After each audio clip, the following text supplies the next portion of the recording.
Oke, jadi maaf tadi sempat terputus, jadi kita lanjut ya.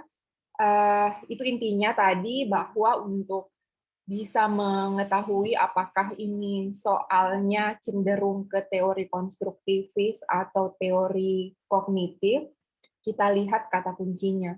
Kalau kata kunci di soal ada terkait penyesuaian dengan tingkat perkembangan peserta didik, berarti itu lebih ke teori kognitif. Tapi kalau misalnya di soal kecenderungan kata kuncinya ada kebebasan untuk menemukan sendiri pola pengetahuan atau menemukan pengetahuan seperti itu, berarti itu ke konstruktivis. Jadi disesuaikan dengan kata kuncinya.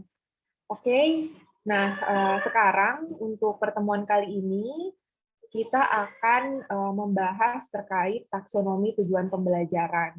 Nah, jadi materi ini saya susun berdasarkan soal-soal yang di-share di grup.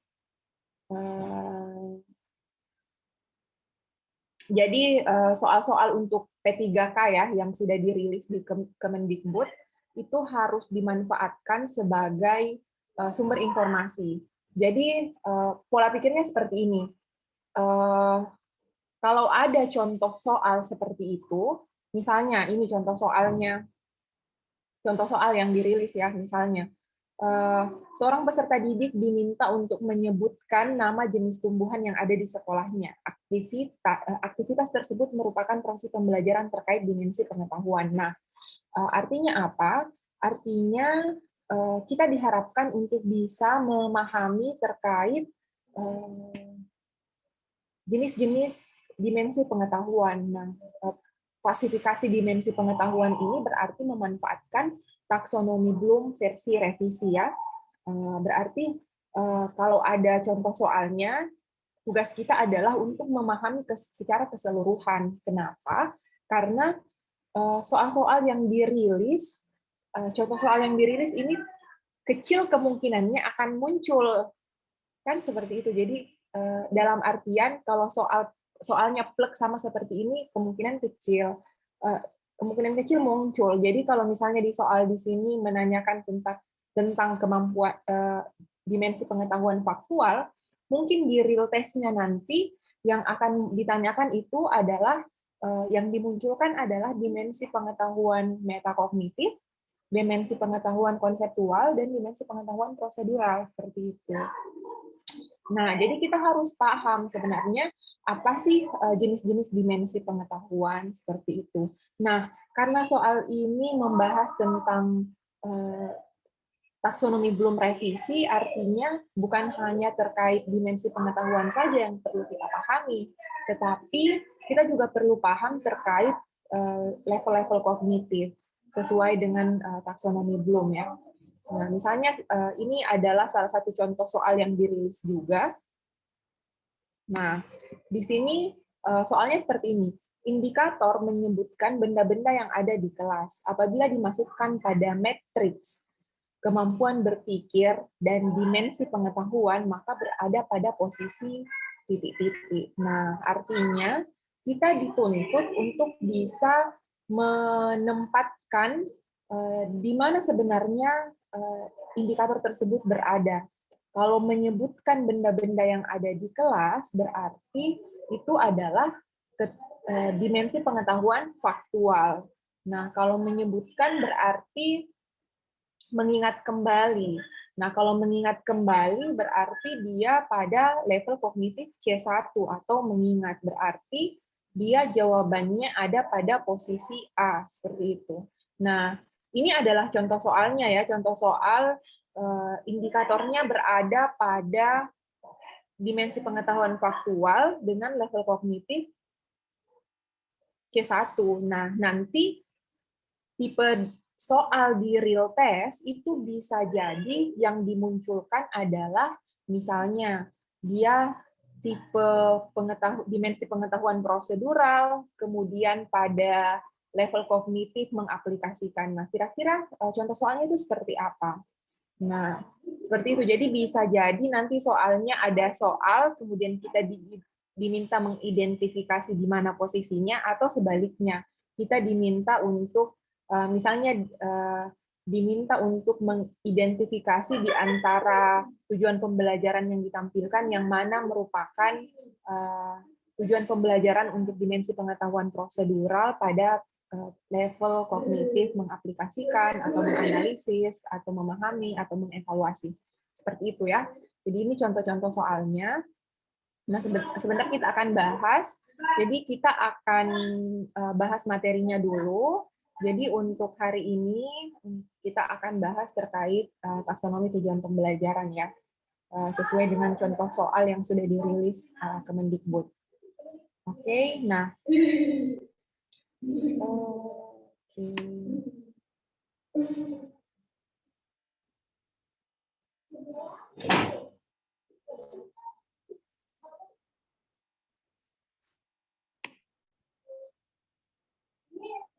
Oke.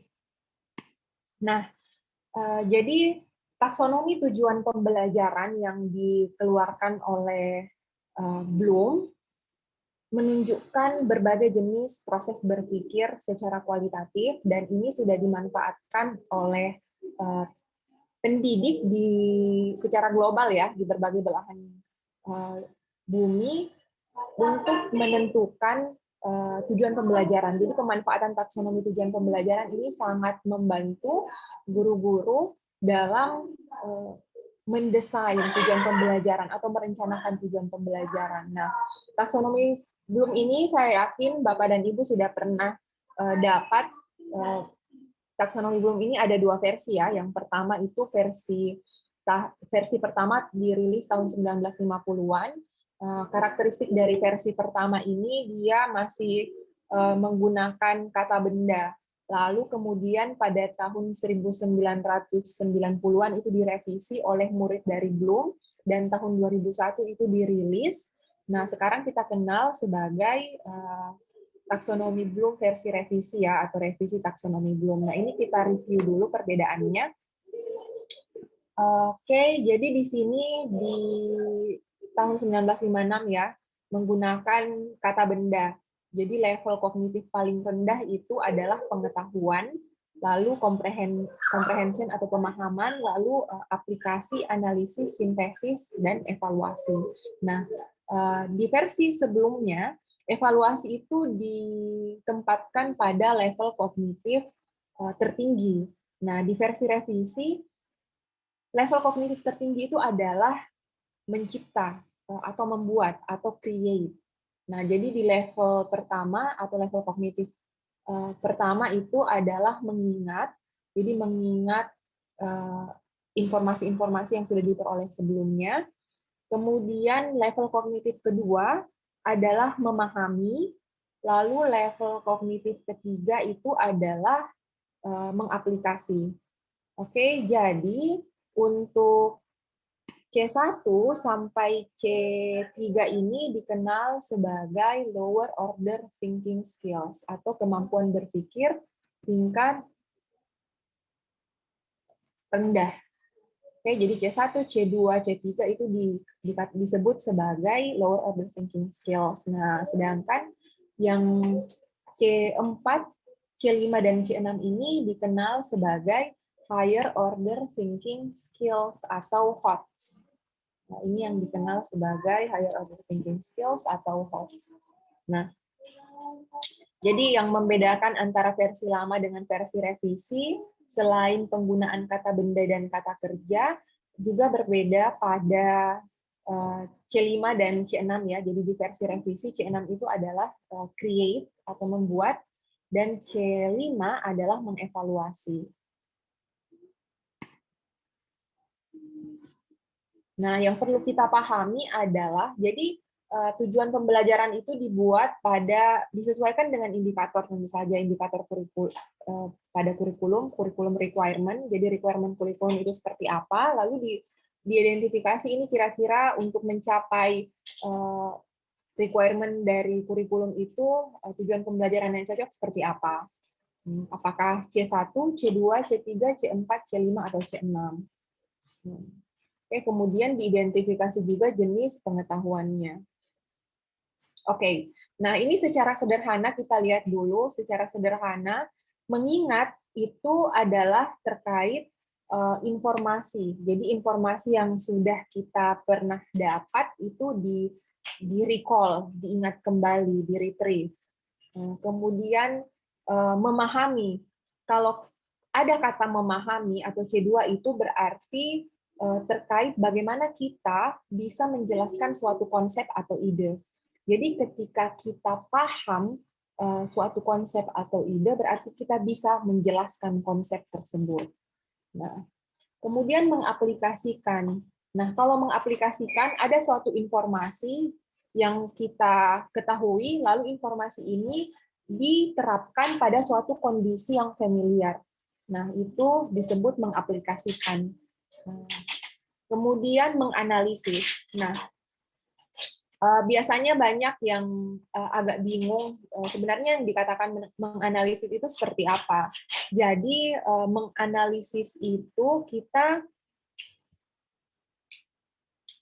ada satu kesatuan, jadi menganalisis itu ketika ada satu sistem, kita bisa mengidentifikasi bagian-bagian dari sistem tersebut, jadi memecah satu kesatuan, kita bisa tahu apa saja bagian-bagiannya, lalu kita bisa mengetahui bagaimana bagian-bagian ini saling terhubung satu sama lain, sehingga bisa berkontribusi pada jalannya sistem tersebut, atau sehingga bisa satu kesatuan tadi itu terbentuk. Jadi bagaimana bagian-bagiannya saling terhubung satu sama lain.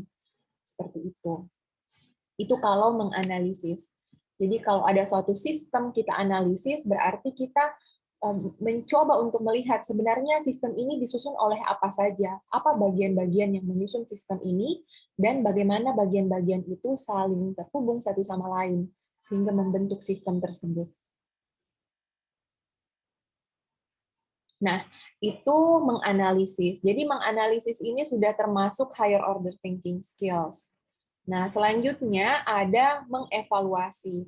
Mengevaluasi ini ketika misalnya contoh ada satu paragraf, kemudian kita evaluasi sebenarnya apakah paragraf ini biasanya esai kan ada introduction, kemudian ada isi, kemudian ada kesimpulan. Jadi ada pengantar, ada isi, dan ada kesimpulan. Nah, ketika kita mengevaluasi suatu paragraf, kita bisa menilai apakah penarikan kesimpulannya ini sesuai atau tidak. Atau misalnya ada data, lalu dari data itu ditarik suatu kesimpulan. Kita bisa mengevaluasi apakah penarikan kesimpulannya cocok berdasarkan data atau tidak. Seperti itu. Oke, nah itu tadi mengevaluasi, lalu membuat. Nah, membuat ini menghasilkan bisa berupa produk, kemudian bisa juga berupa ide atau gagasan atau rancangan. Oke, jadi itu secara sederhana kata kunci untuk masing-masing level kognitif. Nah, kita lihat untuk detailnya lagi. Nah, oke, jadi ini adalah gambaran dari C1 sampai C6. Jadi C1 atau remembering sebenarnya menanyakan tentang apakah siswa ini bisa mengingat suatu informasi atau tidak. Jadi kalau yang kita ingin, misalnya kita membuat tujuan pembelajaran, kita ingin mendesain suatu pembelajaran, dan kita menginginkan siswa untuk mengetahui informasi tersebut dan dapat mengingat informasi tersebut, maka tujuan pembelajaran yang kita desain itu berada pada level kognitif C1.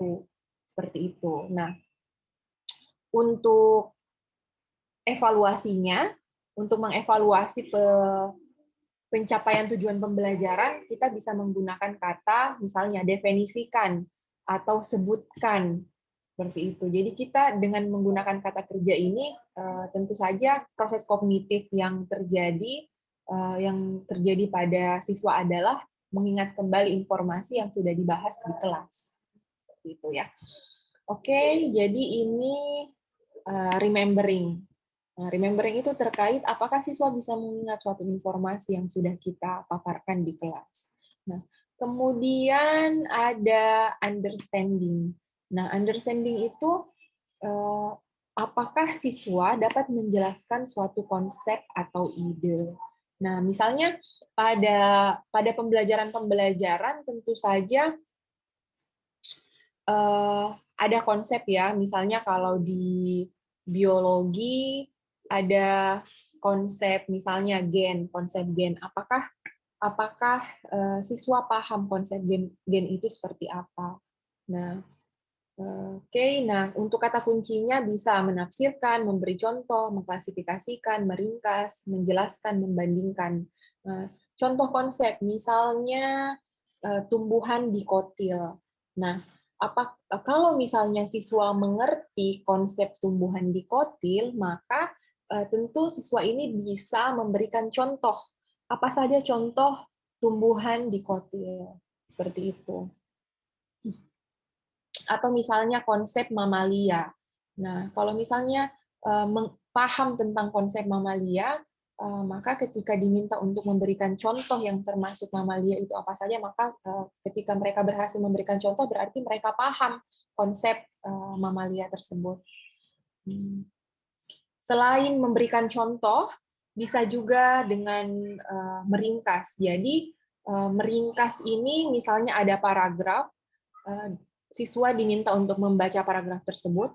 Nah, ketika siswa dapat meringkas atau misalnya membuat satu kalimat yang mana kalimat ini merepresentasikan isi yang sudah dibacanya, berarti kita bisa menyimpulkan bahwa siswa ini paham tentang bacaan yang tadi sudah dibacanya, seperti itu.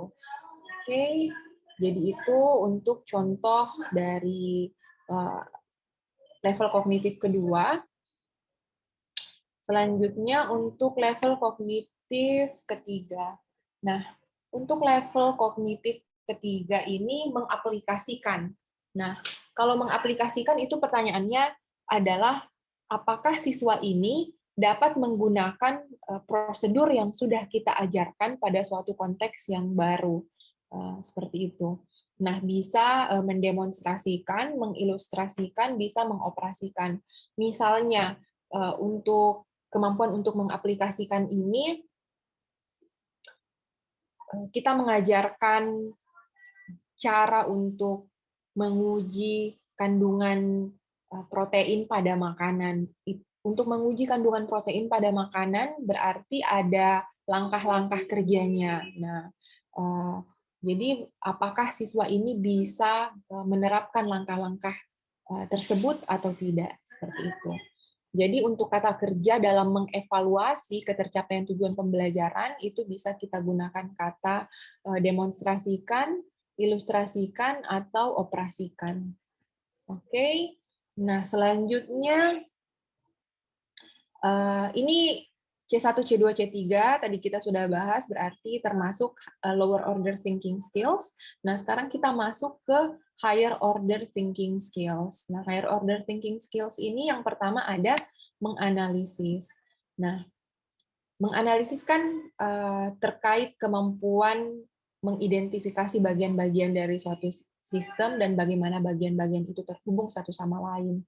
Nah, jadi pertanyaannya adalah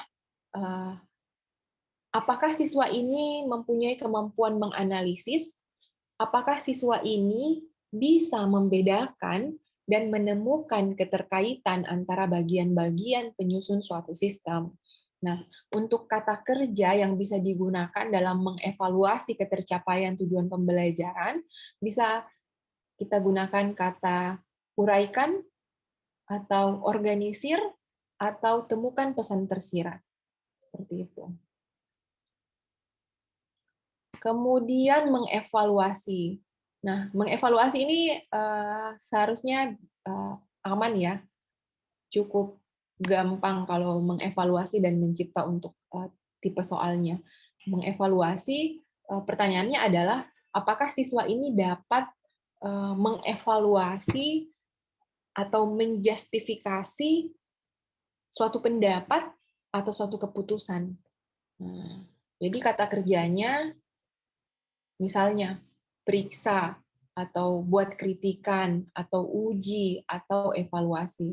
Jadi ketika siswa ini dapat memeriksa kelogisan suatu pengambilan keputusan misalnya, atau bisa mengkritik kelogisan suatu paragraf, kerunutan, kemudian atau bisa menguji kebenaran suatu prosedur, berarti siswa ini mempunyai kemampuan evaluasi, jadi bisa level kognitif C5.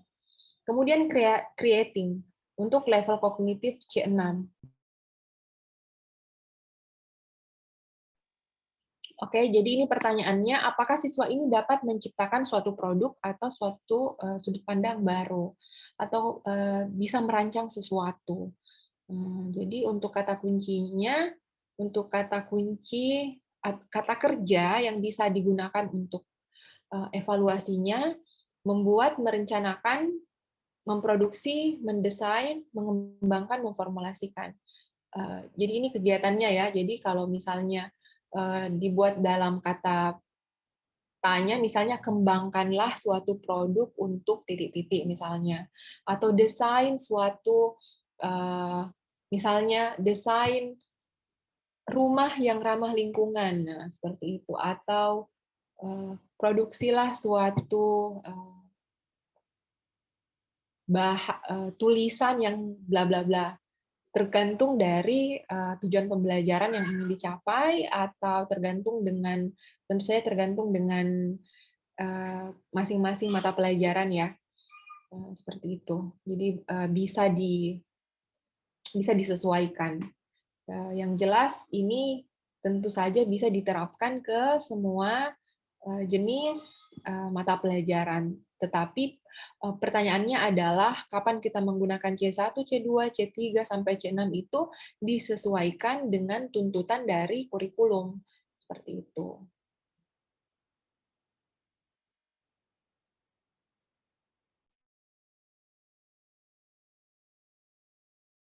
Oke. Nah, di sini adalah dimensi pengetahuan dan dimensi proses kognitif. Jadi pada taksonomi Bloom versi revisi, dimensi pengetahuan itu dipisah dengan dimensi proses kognitif. Jadi, menurut Bloom, jenis pengetahuan itu ada 4. Jadi, yang pertama ada pengetahuan faktual, pengetahuan konseptual, pengetahuan prosedural, dan pengetahuan metakognitif. Ini jenis pengetahuannya. Nah, proses kognitifnya itu ada 6. Mengingat, memahami, mengaplikasikan, menganalisis, mengevaluasi, dan membuat. Nah, jadi misalnya untuk proses kognitif mengingat.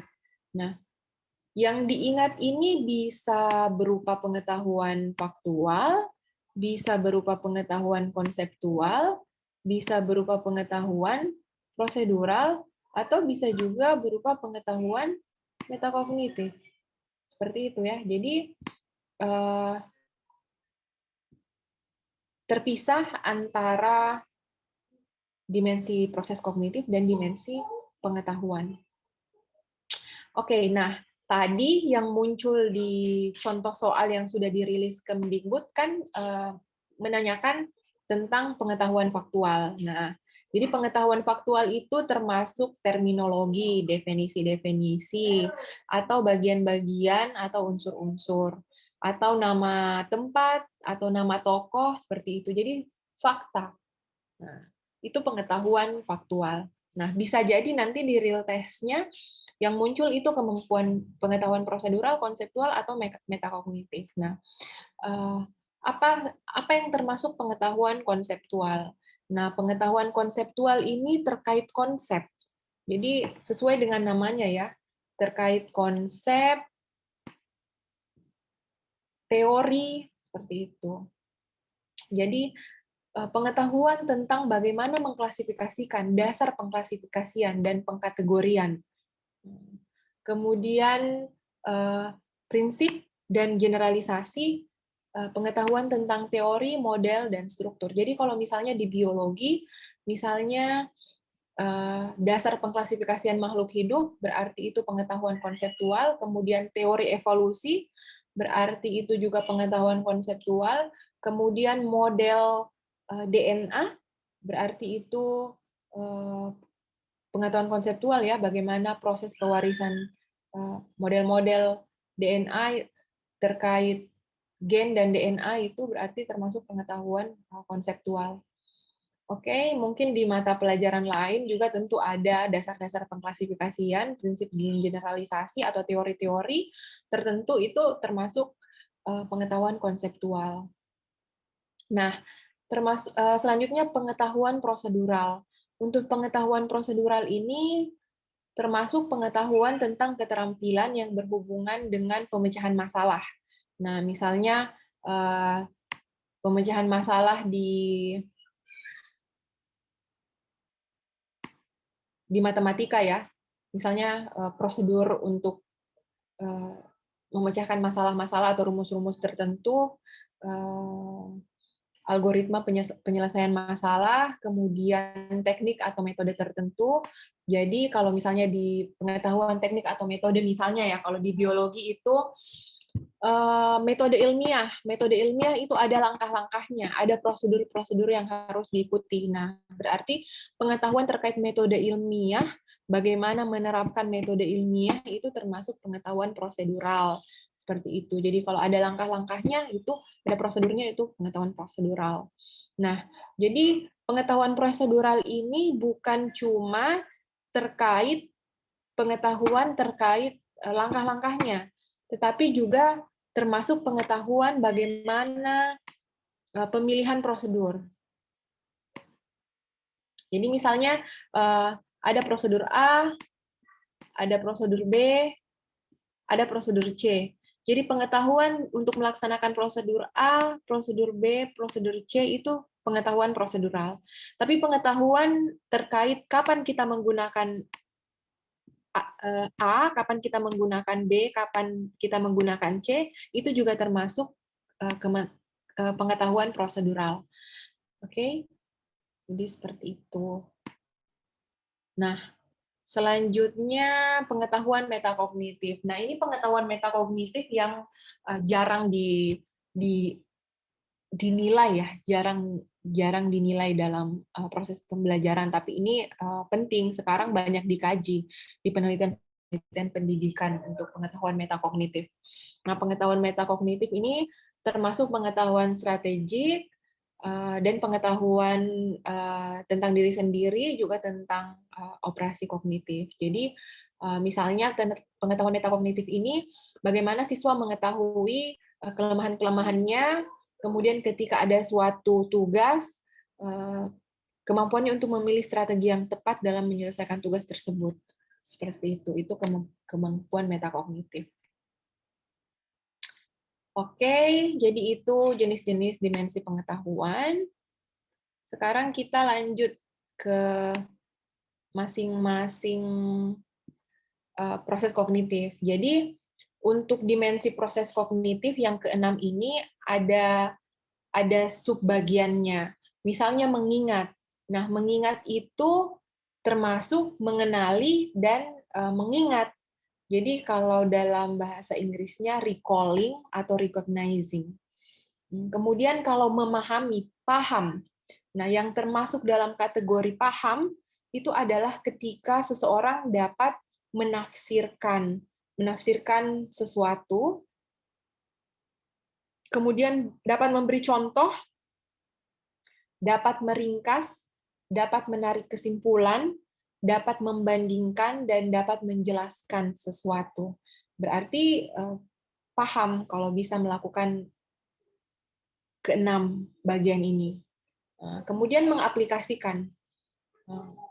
Individu yang memiliki kemampuan mengaplikasikan berarti mampu menjalankan dan mengimplementasikan suatu prosedur. Nah, sebentar kita lihat sebenarnya executing dengan implementing ini bedanya apa. Sebentar ada detailnya.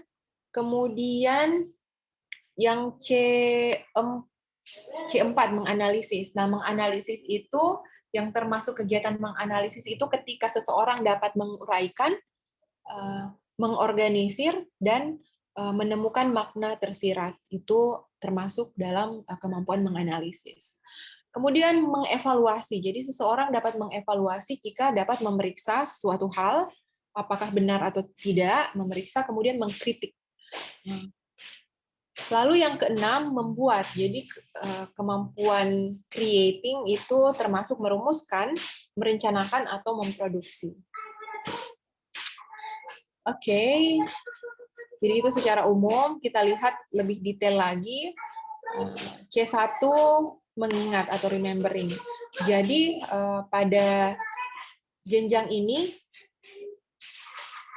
level kognitif C1 atau mengingat itu berarti menekankan pada kemampuan seseorang dalam mengingat kembali materi yang telah dipelajari. Bisa istilah-istilah khusus pada setiap mata bidang ya, bidang atau mata pelajaran atau bidang kajian. Tentunya ada istilah-istilah khusus yang mana istilah ini memudahkan orang-orang bisa berkomunikasi satu sama lain. Misalnya kalau pada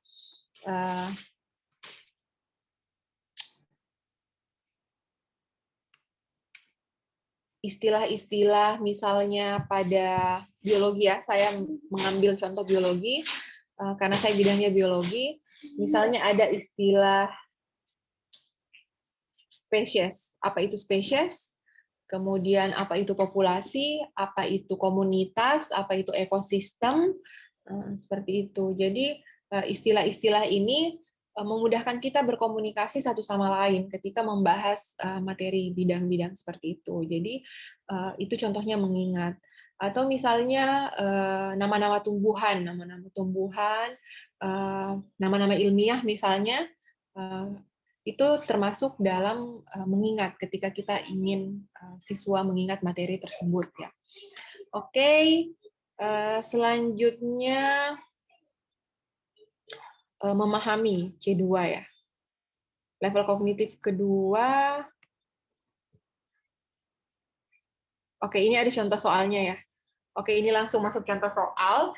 Jadi contoh soal mengenali atau recognizing. Contoh soalnya, alat untuk mengukur tekanan darah adalah A. Hygrometer, B. Tensimeter, C. Kalorimeter, D. Mikrometer. Jadi ini ketika ada soal ini tentu saja yang terjadi adalah siswa harus mengingat kembali materi yang sudah diajarkan. Alat untuk tekanan darah namanya apa sih? Seperti itu. Nah, bisa jadi yang kita tampilkan di sini bukan namanya, tapi gambarnya. Nah, itu juga termasuk mengenali. Seperti itu. Jadi menarik kembali informasi yang tersimpan dalam memori. Seperti itu. Bentuk soal selain pilihan ganda, kita juga bisa menggunakan contoh soal menjodohkan. Itu juga bisa digunakan. Kemudian mengingat, siapakah penemu bola lampu listrik? Oke, jadi ini mengingat siapa sih penemunya? Berarti nama ya. Oke. Oke, ini tidak ada masalah ya untuk C1, biasanya aman ya untuk C1. Nah, sekarang kita masuk ke C2. C2 memahami. Nah, memahami tadi terkait prinsip atau konsep. Nah, ada 7 proses kognitif yang termasuk dalam memahami. Yang pertama, menafsirkan. Oke. Jadi kalau menafsirkan itu misalnya kita meminta siswa untuk mengubah suatu informasi ke bentuk informasi yang lain. Misalnya kita sajikan diagram, misalnya ya tabel. Kita munculkan data dalam bentuk tabel, lalu kita minta siswa untuk membuat diagram batang. Nah, itu kan berarti harus ada proses perubahan dari bentuk informasi satu ke bentuk informasi yang lain. Jadi harus paham dulu. Siswanya harus paham cara membaca tabelnya, informasi yang ditampilkan di tabel. Kalau siswanya paham, maka tentu nanti diagram batang yang dibikin benar seperti itu. Kalau salah berarti tidak paham. Kemudian memberi contoh. Memberi contoh. Jadi memberi contoh ini adalah ada satu konsep umum, lalu kita meminta siswa untuk memberi contoh dari konsep itu. Nah, misalnya apa sih contoh konsep umum tadi kita bahas, misalnya tumbuhan dikotil. Nah, berarti siswa ini harus paham yang dimaksud tumbuhan dikotil itu apa, karakteristiknya apa. Nah, kalau sudah paham karakteristik tumbuhan dikotil, nah tentu bisa memberikan contoh tumbuhan dikotil apa saja.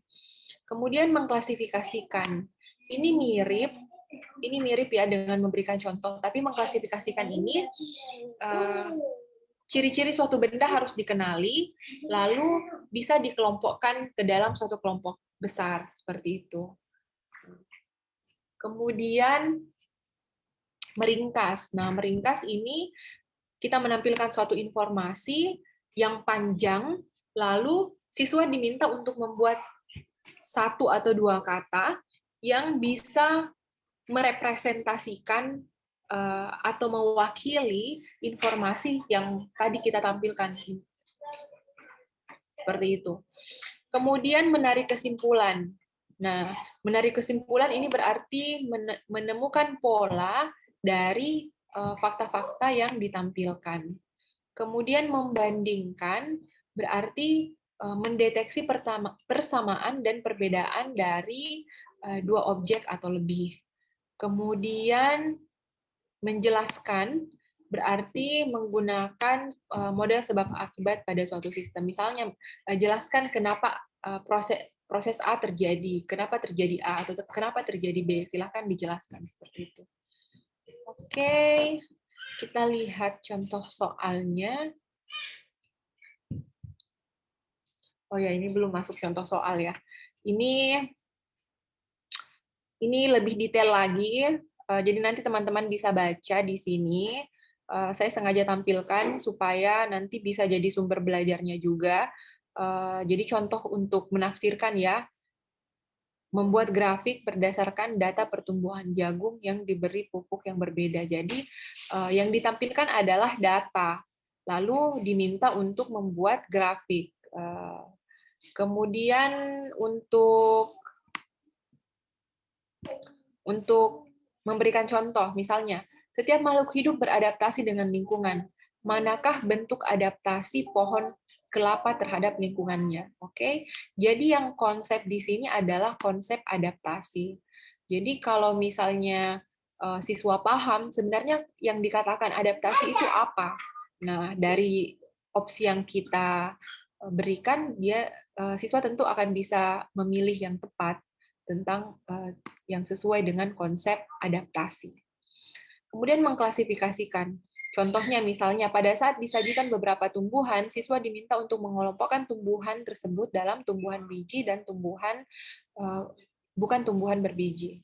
Seperti itu. Jadi harus paham karakteristik tumbuhan biji itu seperti apa.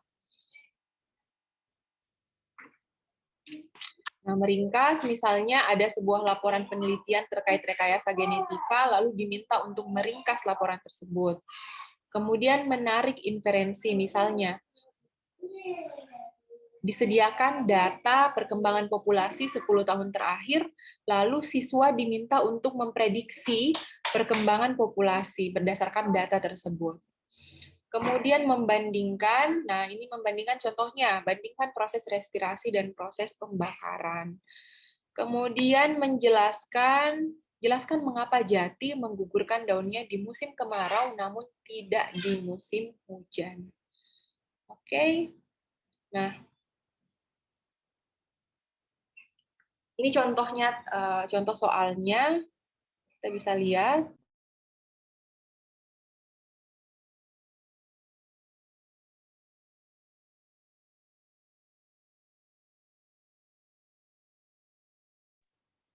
Oke, ini menafsirkan ya, ada satu data, kemudian diminta untuk membuat diagram lingkaran. Berarti menampilkan data dengan cara yang berbeda ya, menafsirkan data ini lalu menampilkan kembali dengan cara yang berbeda. Kemudian ini memberi contoh, berarti harus paham konsep. Jadi sebenarnya yang konsep bahan organik itu seperti apa? Lalu kalau misalnya sudah paham konsep bahan organik, maka bisa menemukan bagian itu, konsep itu di sini. Kemudian mengklasifikasikan. Oke, jadi harus paham karakteristik serangga. Kemudian ini meringkas, jadi ada data, kalau siswanya paham, maka akan bisa menemukan sebenarnya inti dari paragraf ini apa. Seperti itu. Nah, ini menarik inferensi dari data, kemudian menjelaskan.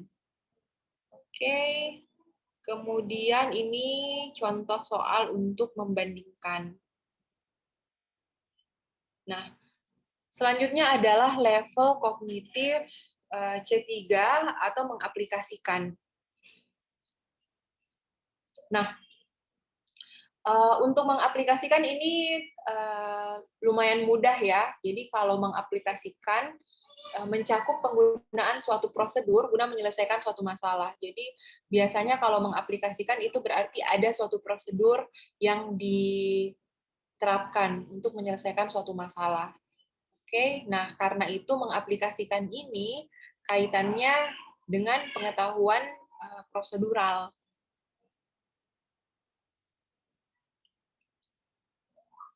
Untuk kategori proses kognitif, mengaplikasikan ini ada dua, berdasarkan taksonomi Bloom versi revisi, jadi termasuk menjalankan dan mengimplementasikan. Kita lihat perbedaannya, untuk menjalankan suatu prosedur rutin yang telah dipelajari sebelumnya. Oke, jadi untuk menjalankan ini berarti ada suatu prosedur yang kita sudah pelajari sebelumnya, dan prosedur itu sudah prosedur tertentu yang sudah jelas prosedurnya seperti itu. Nah, jadi ketika kita dapat menjalankan prosedur dengan benar, maka kita sudah bisa memprediksi hasilnya seperti itu. Nah, misalnya hitunglah jumlah gamet dengan 2, 6, 17 sifat beda. Nah, sudah ada prosedur perhitungan gamet dengan 2 sifat beda, 4 sifat beda, seperti itu. Jadi kalau kita sudah tahu prosedurnya, kita sudah ajarkan di kelas ya. Misalnya kita ajarkan di kelas menghitung jumlah gamet dengan 2 sifat beda. Lalu pada soal ujian, ketika kita ingin menguji kemampuan siswa dalam mengaplikasikan metode perhitungan tadi, kita bisa menggunakan misalnya hitunglah jumlah gamet dengan 6 sifat beda. Jadi sifat bedanya berbeda, tapi prosedur perhitungannya sama, itu menjalankan. Lalu mengimplementasikan ini ada satu prosedur, tetapi diterapkan pada suatu konteks yang baru, yang tidak tepat sama dengan yang sudah ditemukan sebelumnya. Itu mengimplementasikan. Seperti itu.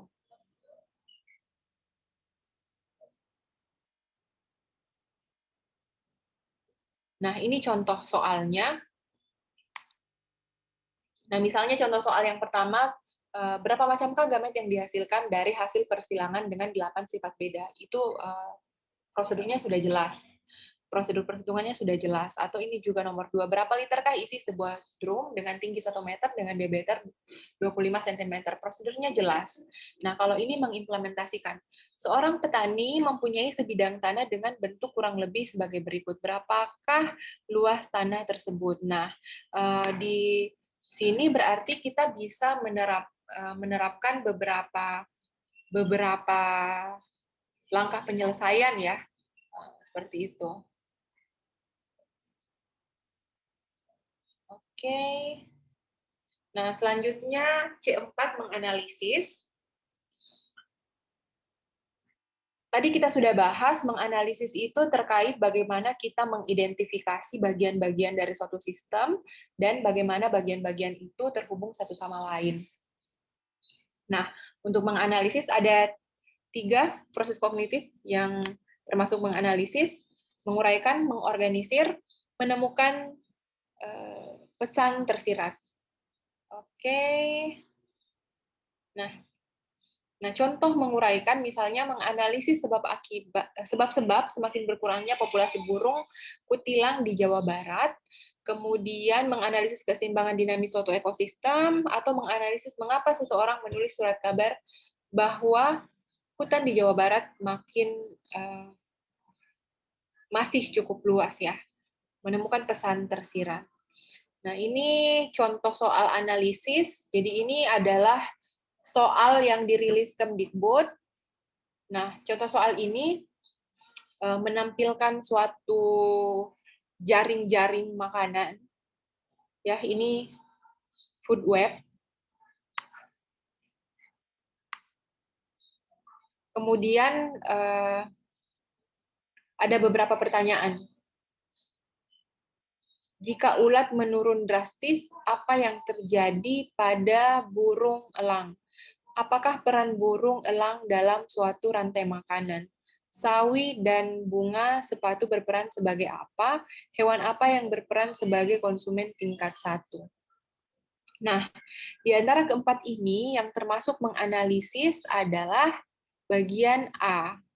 Jika ulat menurun drastis, apa yang terjadi pada burung elang? Jadi, kita harus paham bagaimana posisinya ulat pada rantai makanan ini, pada food web ini, lalu bagaimana keterkaitannya dengan bagian lain pada jaring-jaring makanan ya, ini jaring-jaring makanan. Bagaimana keterkaitannya satu sama lain. Nah, kalau sudah paham bagaimana ini terkait satu sama lain, maka siswa akan bisa menjawab apa yang akan terjadi jika populasi ulat menurun drastis. Apa yang akan terjadi pada populasi burung elang, seperti itu. Oke, jadi itu contoh untuk menganalisis. Nah, selanjutnya masuk di C5 atau mengevaluasi. Nah, untuk mengevaluasi ada dua proses kognitif yang termasuk C5. Yang pertama memeriksa dan yang kedua mengkritik. Nah, contohnya memeriksa. Periksalah apakah kesimpulan yang ditarik sesuai dengan data. Oke, kemudian yang kedua, apakah rumusan hipotesis yang diajukan sesuai atau tidak? Seperti itu. Kemudian membuat termasuk merencanakan, memproduksi. Misalnya, rumuskan hipotesis untuk memecahkan permasalahan yang terjadi berdasarkan pengamatan di lapangan, rancang rangkaian percobaan untuk menguji hipotesis yang telah dirumuskan, atau buat desain suatu alat untuk melakukan percobaan. Oke, itu contoh dari C6. Nah, ini detail dari apa yang sudah kita bahas tadi. Jadi tadi kita sudah bahas 4 dimensi pengetahuan ya. Nah, ini lebih detail lagi untuk pengetahuan faktual, menyangkut pengetahuan tentang unsur-unsur dasar yang ada dalam suatu disiplin ilmu tertentu yang biasa digunakan oleh ahli di bidang tersebut untuk saling berkomunikasi dan memahami bidang tersebut. Nah, jadi pengetahuan faktual ini merupakan kemampuan abstraksi level rendah ya. Nah, misalnya yang termasuk pengetahuan faktual, pengetahuan terkait terminologi, dan bagian-bagian detail dan unsur-unsur.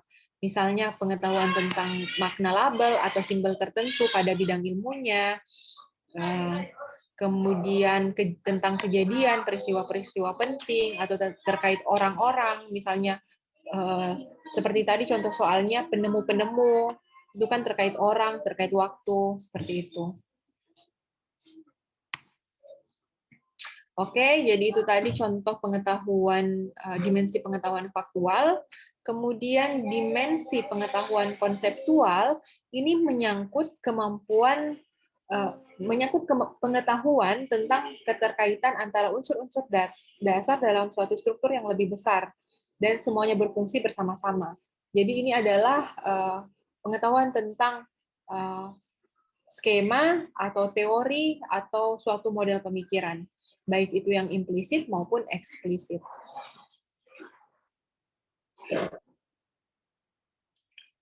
Oke, jadi yang termasuk dalam dimensi konseptual ini bisa pengetahuan tentang klasifikasi, bisa pengetahuan tentang prinsip dan generalisasi, atau pengetahuan tentang teori.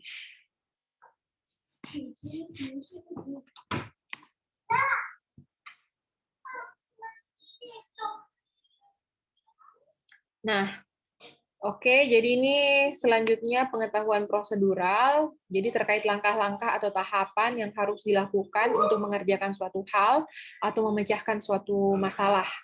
Nah, misalnya ya, yang terkait pengetahuan prosedural, bagaimana cara memipet yang benar, kemudian bagaimana cara mengukur suhu air yang dididihkan dalam beaker gelas, atau tadi bagaimana cara menghitung jumlah gamet berdasarkan jumlah sifat bedanya. Kemudian bagaimana cara menerapkan metode ilmiah, atau misalnya ada data, lalu yang ditanyakan adalah bagaimana cara memilih metode statistika yang benar untuk mengolah data tersebut. Oke. Jadi yang ketiga ini terkait pengetahuan tentang kriteria untuk menentukan kapan suatu prosedur tepat digunakan dan kapan suatu prosedur tidak tepat digunakan.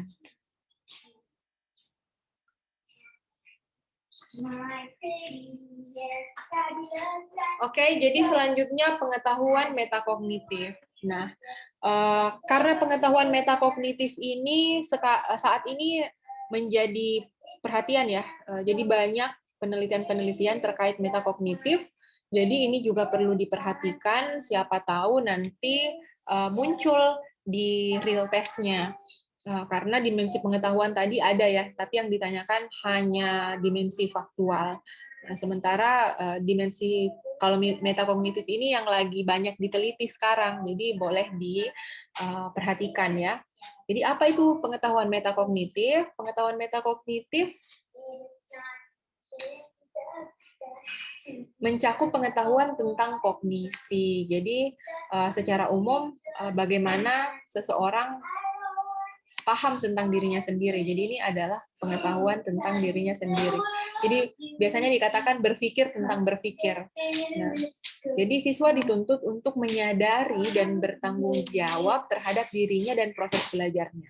Nah, yang pertama yang termasuk di pengetahuan, jadi ini bukan pengetahuan konseptual ya, ini harusnya pengetahuan metakognitif. Jadi pengetahuan metakognitif itu mencakup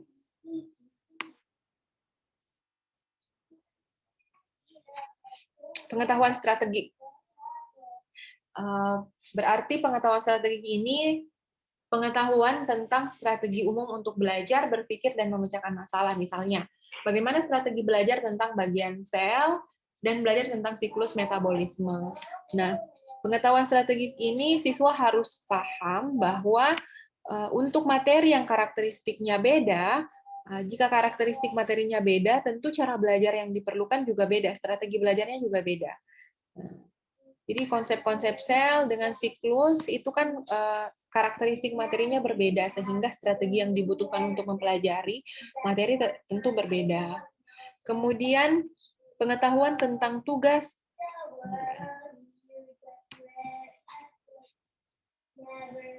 Oke, jadi yang kedua adalah pengetahuan tentang tugas kognitif, termasuk di dalamnya pengetahuan tentang konteks dan kondisi yang sesuai. Nah, pengetahuan ini mencakup pengetahuan tentang jenis operasi kognitif yang diperlukan untuk mengerjakan tugas tertentu, serta strategi kognitif mana yang sesuai dalam situasi dan kondisi tertentu. Misalnya, bagaimana mempersiapkan diri untuk menghadapi ujian dengan soal bentuk pilihan ganda dan ujian yang boleh buka buku. Oke, jadi misalnya ada tugas kognitif tertentu, misalnya akan ada ujian pilihan ganda atau ada ujian esai, seperti itu. Siswa paham tentang apa yang perlu dilakukan untuk menghadapi ujian tersebut. Kemudian Pengetahuan tentang diri sendiri. Nah, pengetahuan tentang diri sendiri ini mencakup pengetahuan tentang kelemahan dan kemampuan diri. Nah, salah satu syarat agar siswa dapat menjadi pembelajar yang mandiri adalah paham tentang kelebihannya dan juga paham tentang kekurangannya serta bagaimana mengatasi kekurangan tersebut. Jadi mengidentifikasi kelemahannya di mana dan bagaimana caranya agar kelemahan tersebut dapat diatasi seperti itu. Karena kalau misalnya peserta didik tidak paham, tidak tahu bagaimana mengidentifikasi kekurangannya, tentu proses belajarnya menjadi tidak efisien ya dibandingkan dengan orang lain yang paham cara mengidentifikasi kekurangannya dan mengatasi kekurangan tersebut. Oke, jadi pengetahuan metakognitif ini sangat penting dan berperan dalam kesuksesan belajar. Oke, nah ini adalah tujuan pembelajaran ya contohnya. Tadi kita sudah belajar tentang dimensi pengetahuan dan level kognitif. Nah, misalnya ada seorang guru yang merumuskan tujuan pembelajaran, dua tujuan pembelajaran. Misalnya tujuan pembelajaran yang pertama, setelah menyimak penjelasan guru tentang ciri-ciri tumbuhan berkeping tunggal, siswa dapat menyebutkan 3 ciri tumbuhan berkeping tunggal. Nah ini, siswa dapat menyebutkan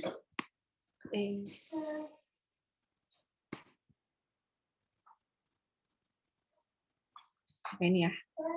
Jadi siswa dapat menyebutkan 3 ciri tumbuhan berkeping tunggal. Nah,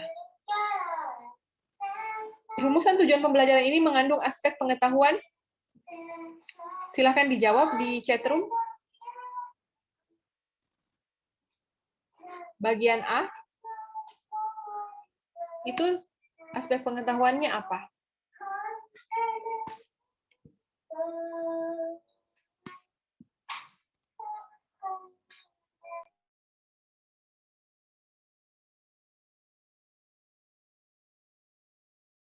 Oke, boleh dijawab ya. Kita jawab bagian A dulu.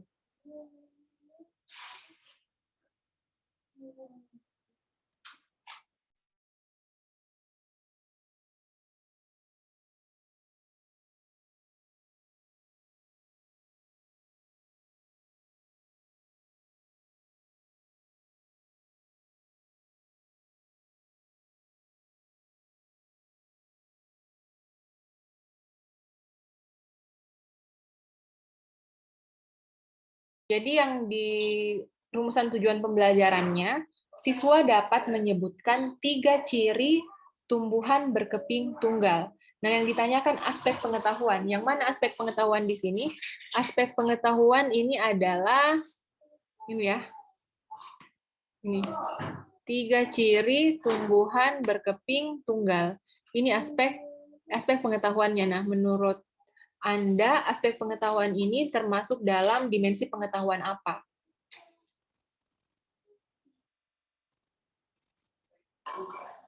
Oke. Yang saya tanyakan A ya. Jadi pertanyaannya ini kita di bagian A dulu, dimensi pengetahuannya. Dimensi pengetahuan tadi ada 4. Oke? Jadi tadi kita bahas dimensi pengetahuan. Dimensi pengetahuan itu ada 4. Bisa pengetahuan faktual, bisa pengetahuan konseptual, bisa pengetahuan prosedural, atau metakognitif kan? Oke, itu untuk dimensi pengetahuan. Nah, sekarang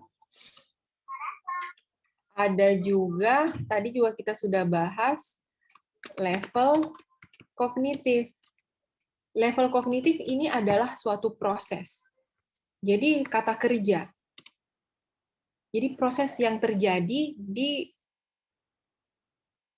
otak, proses kognitif yang terjadi. Apa itu? Yang pertama C1, mengingat.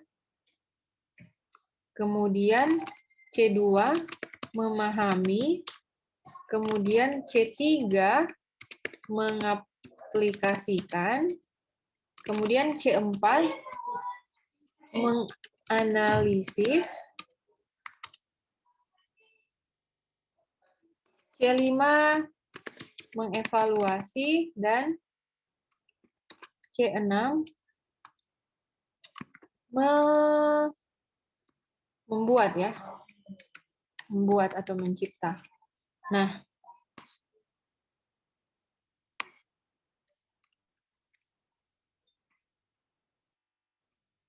oke. Nah, yang bagian A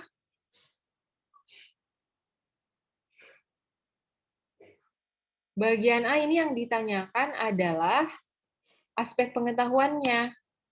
Pengetahuannya dimensi apa? Apakah faktual, konseptual, prosedural, dan metakognitif? Yang ditanyakan ini ya, tujuan 1. Kemudian, proses kognitifnya itu proses kognitif apa? Oke, boleh dijawab di chatroom. A dan B. Menurut teman-teman, A itu apakah faktual, konseptual, prosedural, metakognitif, dan B itu apakah C1, C2, C3, C4, atau C5? Waktunya 1 menit ya.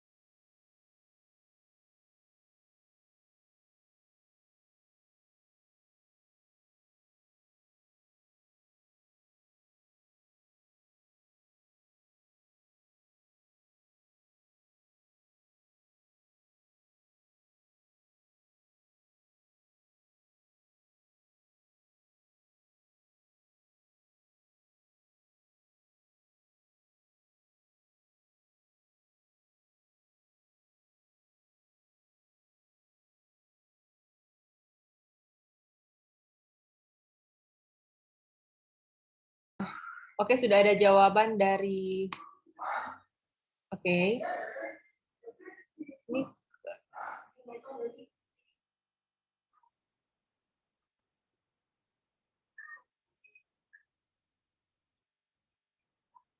Oke, sudah ada 3 jawaban yang masuk. Yang lain silahkan dijawab ya.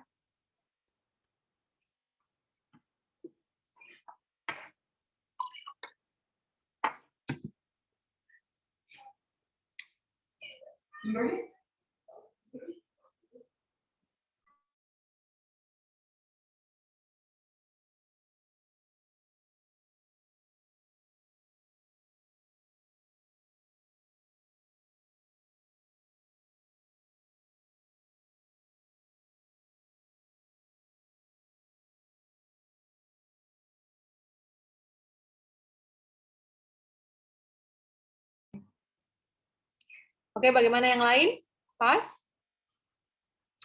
Ini baru 3 orang yang menjawab.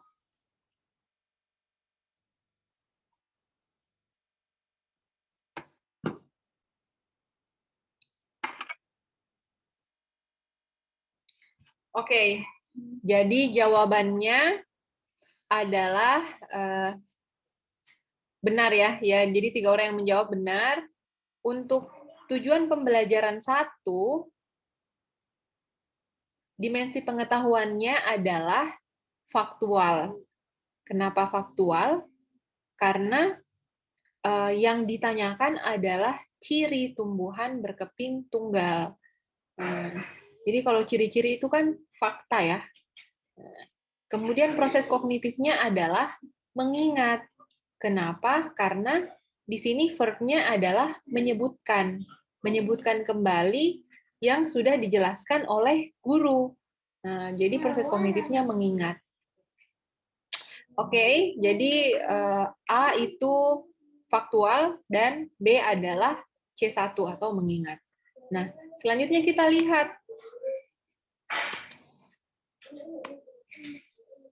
soal tujuan pembelajaran kedua ya. Tujuan pembelajaran kedua di sini, setelah mengamati kotiledon kacang tanah, siswa dapat menemukan kotiledon jagung. Jadi ini tujuan pembelajarannya.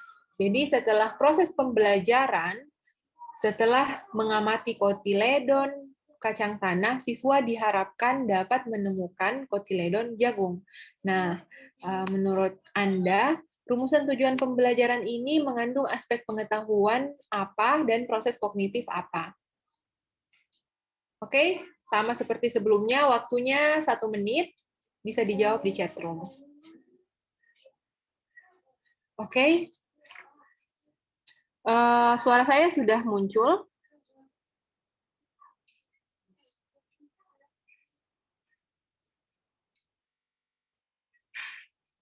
Oke, semoga sudah muncul ya.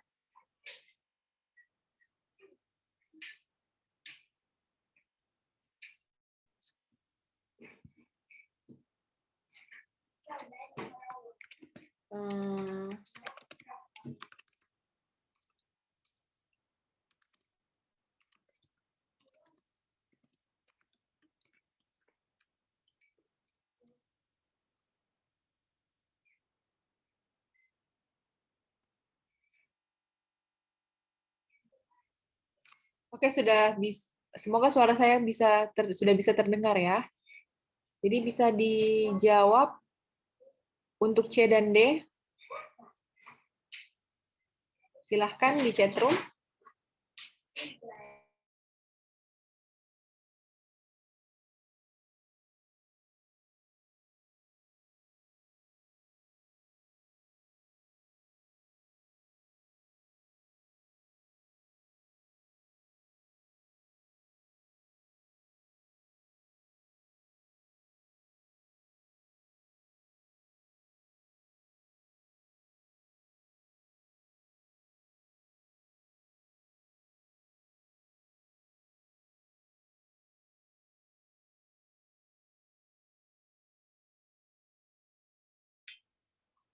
Oke, baik. Terima kasih kalau sudah bisa didengar.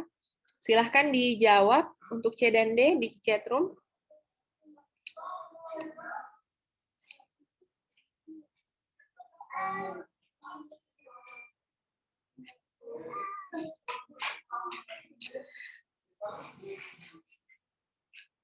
Oke, jadi waktunya sudah cukup ya, 1 menit. Nah, untuk tujuan pembelajaran kedua ini, aspek pengetahuannya adalah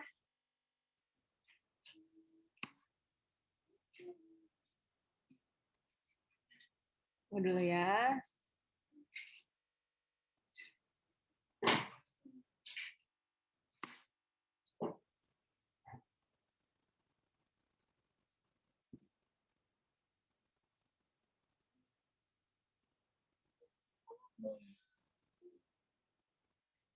Kita lihat dulu ya. Untuk mengetahui apa aspek pengetahuannya, kita lihat apa fokusnya. Fokusnya di sini adalah kotiledon ya. Jadi mengamati kotiledon kacang tanah ya. Kemudian siswa dapat menemukan kotiledon jagung. Berarti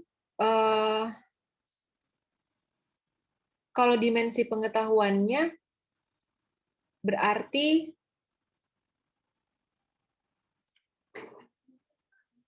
faktual ya, bukan prosedural. Di sini tadi ada yang menjawab prosedural.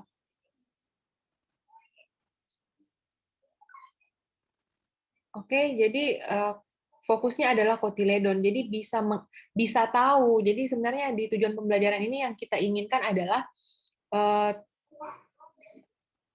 siswa tahu yang mana kotiledon. Seperti itu. Jadi dia bisa mengenali yang mana sebenarnya kotiledon. Seperti itu.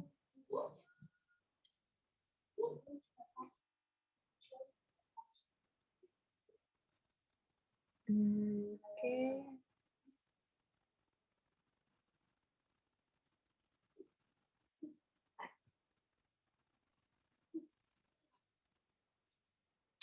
Oke.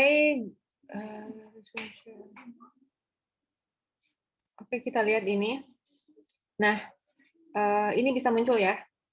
Nah, di sini adalah bagaimana kita menghubungkan antara dimensi pengetahuan dan dimensi proses kognitif. Jadi ini bisa teman-teman manfaatkan untuk memudahkan ya, untuk memudahkan. Jadi tujuan pertama tadi, tujuan pembelajaran pertama itu adalah proses kognitif C1 dengan pengetahuan faktual. Jadi pengetahuan faktualnya karena pengetahuannya tentang ciri-ciri tumbuhan ya.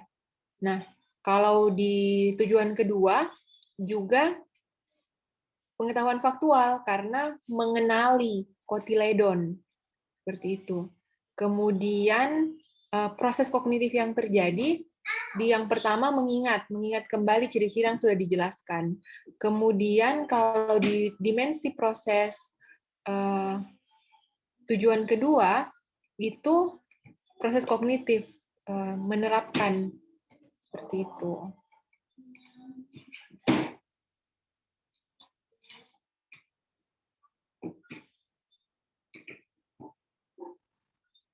Oke, kita lihat contoh soal.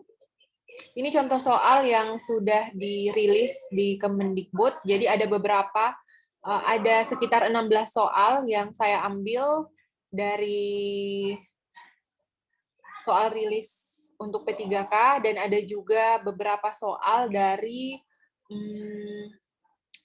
Kemendikbud juga, tapi dari modul pelatihan.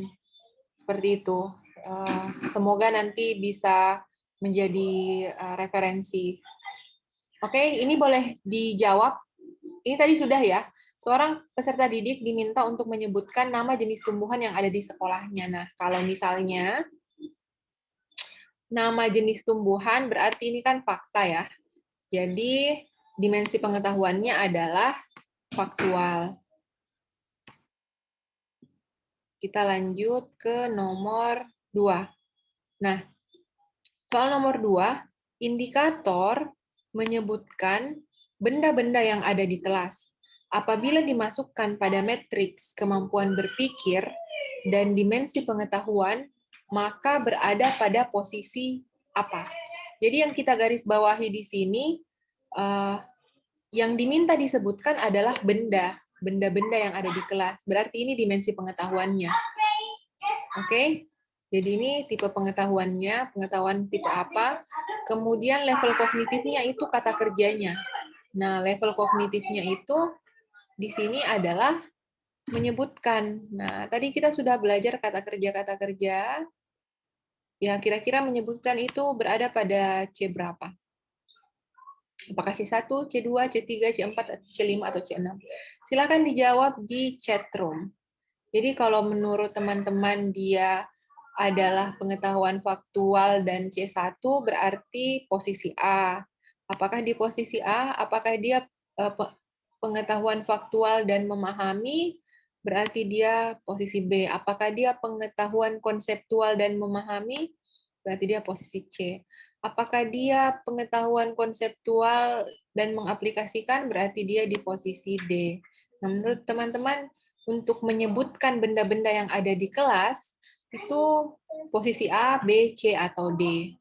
Nah, ini yang dirilis Kemendikbud ya. Jadi bisa dijadikan referensi.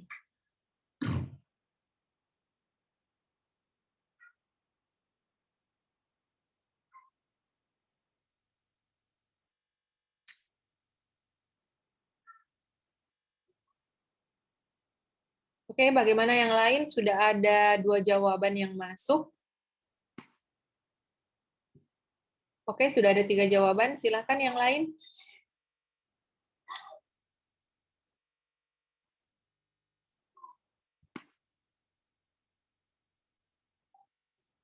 Oke. Jadi aman ya untuk untuk nomor 2 ini jawaban yang benar adalah posisi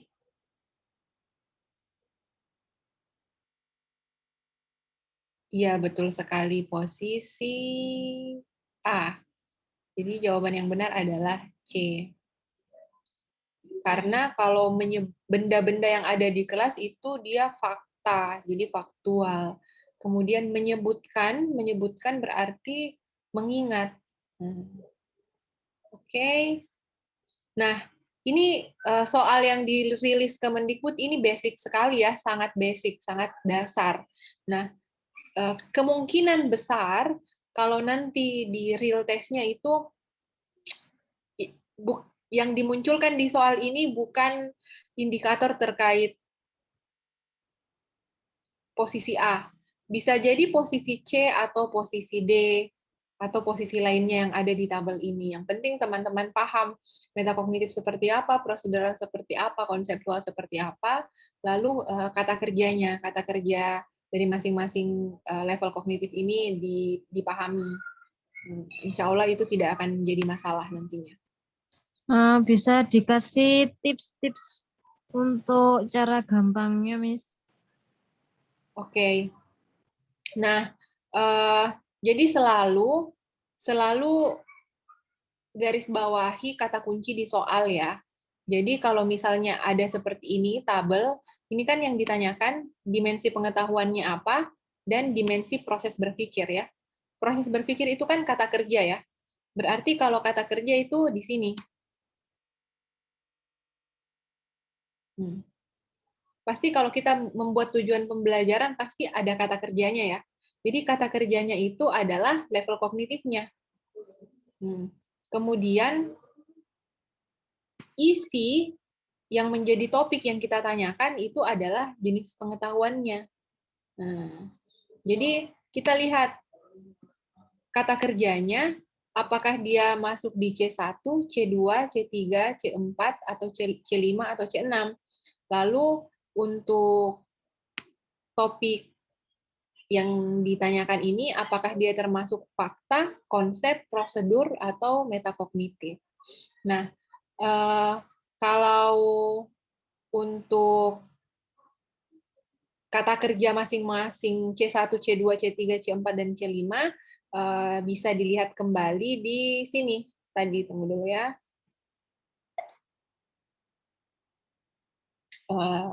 Jadi ini memang perlu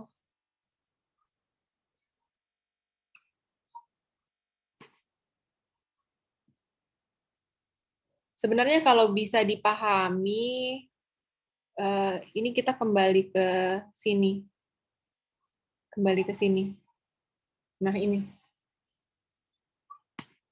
Jadi ini sebenarnya kalau sudah paham ini sudah gampang bisa mengidentifikasi. Untuk level kognitif ya. Level kognitif itu bisa dilihat di sini. Nah, jadi kalau kata kerjanya meminta siswa untuk membuat sesuatu, berarti itu C5. Sorry, C6 ya. Ini sesuai dasar-dasarnya. Jadi kita lihat kata kuncinya. Kalau ada terkait menciptakan, berarti itu C5. Kalau kata kerjanya mengevaluasi, berarti mengevaluasi C5 ya. Kalau menciptakan itu C6. Kemudian kalau menganalisis, nah menganalisis ini biasanya kata kerjanya tidak menggunakan kata menganalisis kalau di soal. Kalau menggunakan kata menganalisis ya gampang ya, langsung kita tahu itu C4. Nah, bisa juga digunakan ini, menguraikan, mengorganisir, menemukan pesan tersirat. Jadi kalau ada kata kunci ini berarti itu adalah level C4. Menganalisis. Kemudian kalau kata kerjanya demonstrasikan, ilustrasikan, operasikan, berarti itu adalah mengaplikasikan. Sorry. Ini tadi belum muncul ya? Oke. Jadi ini ya, kita kembali ke slide yang ini untuk lebih mudah melihat kata kuncinya. Jadi yang merah ini menciptakan, menjustifikasi, membedakan adalah kata kunci untuk masing-masing level C5, C6, C5, C4. Tapi bisa jadi, misalnya ya, untuk C6. Bisa jadi di soal itu tidak menggunakan kata buatlah. Karena kalau misalnya buatlah berarti membuat gampang sekali kan, kita langsung bisa mengidentifikasi, oh membuat itu berarti C6 ya. Nah, bisa jadi yang digunakan itu yang ini, rencanakan, desain, produksi, kembangkan, formulasikan. Jadi kalau ada kata kerja ini di soal, berarti ini juga terkait C6, jadi sama saja. Atau misalnya yang paling sering muncul ini, menganalisis. Menganalisis ya. Kalau di kata kerja misalnya tujuan pembelajarannya ada kata menganalisis, itu kan gampang. Kita langsung tahu, oh menganalisis itu C4. Tapi bisa saja soalnya tidak menggunakan kata menganalisis untuk mengecoh kita, tapi digunakan kata-kata ini, misalnya temukan pesan tersirat, misalnya. Nah, kalau menemukan pesan tersirat, misalnya siswa diminta menemukan pesan tersirat, berarti itu adalah bagian dari menganalisis, berarti C4. Seperti itu. Jadi, penting, jadi sangat penting untuk paham makna masing-masing ini dan ini kata kerja kuncinya seperti itu. Jadi harus paham dulu ini. Jadi yang di sini versi singkatnya. Jadi harus paham dulu, mengingat itu apa sih, memahami itu apa, mengaplikasikan apa, menganalisis apa. Nah, ini yang versi sederhananya. Versi ringkasnya ada di sini ya, untuk mengidentifikasi kata kerjanya. Nah, kalau misalnya mau lebih detail membaca lebih detailnya lagi, itu silahkan masuk ke di sini, di slide PowerPoint yang di sini. Oke, tapi kalau mau ringkasnya ada di sini. Itu sama saja sebenarnya. Oke, jadi sekali lagi kita lihat apa kata kerjanya. Jadi itu tadi harus tahu dulu C1 kata kerjanya apa, C2 kata kerjanya apa, C3 kata kerjanya apa, dan sampai C6 kata kerjanya apa. Jadi kata kerja itu ada di sini. Nah, berarti ini terkait level kognitif di sini. Lalu topik materinya ada di sini. Nah, ini di sini. Oke? Jadi kalau sudah bisa mengidentifikasi ini gampang menentukan posisinya. Oke, semoga bisa ya. Kita lanjut ke soal selanjutnya. Ini sudah tadi. Nah, ini. Silahkan dijawab. Soal nomor 4.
Oke, kita lihat soal nomor 4. Perhatikan contoh soal HOTS di bawah ini, lalu tentukan indikator soal yang paling tepat untuk soal HOTS tersebut.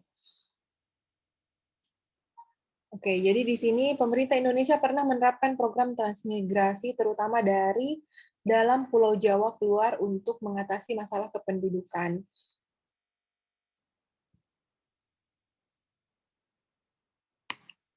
Kini transmigrasi dianggap sudah tidak relevan lagi. Dulu karena kita menganggap penduduk itu beban, maka yang kita pikirkan adalah transmigrasi dari Jawa keluar. Hari ini, itu bukan lagi solusi yang efektif. Kata JK di Istana Wapres, nah berdasarkan kasus di atas, apa yang Anda lakukan untuk mengatasi masalah kependudukan tersebut? Jelaskan alasan Anda. Oke. Nah, jadi ini kan soal ya, yang ditampilkan di sini adalah soal evaluasi. Lalu soal evaluasi ini kan untuk menguji ketercapaian tujuan pembelajaran ya. Tujuan pembelajaran itu sesuai dengan indikator.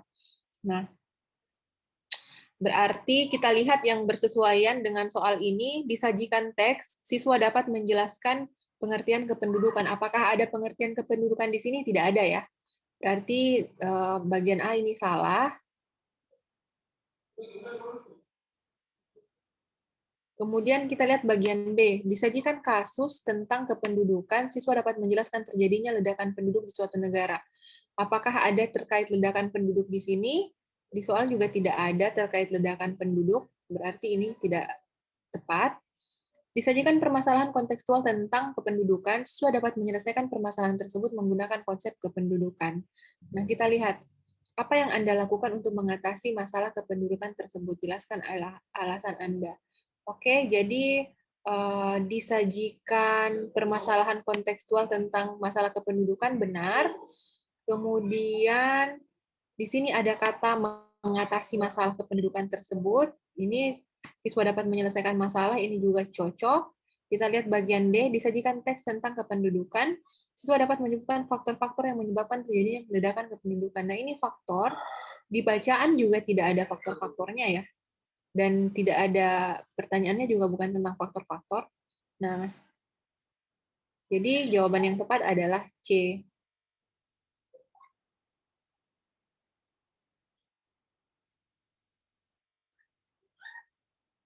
Oke, bisa langsung pertanyaannya ya, langsung pertanyaannya yang dilihat, apakah bersesuaian pertanyaannya dengan Diva.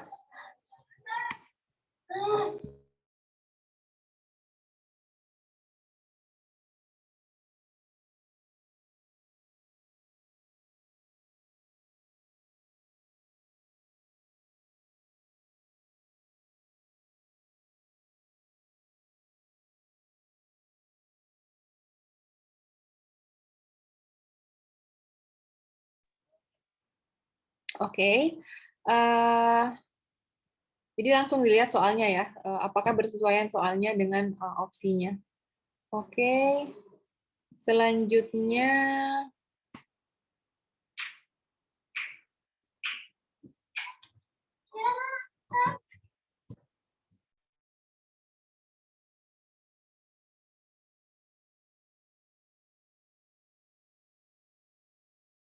Oke, ini sintaks model pembelajaran.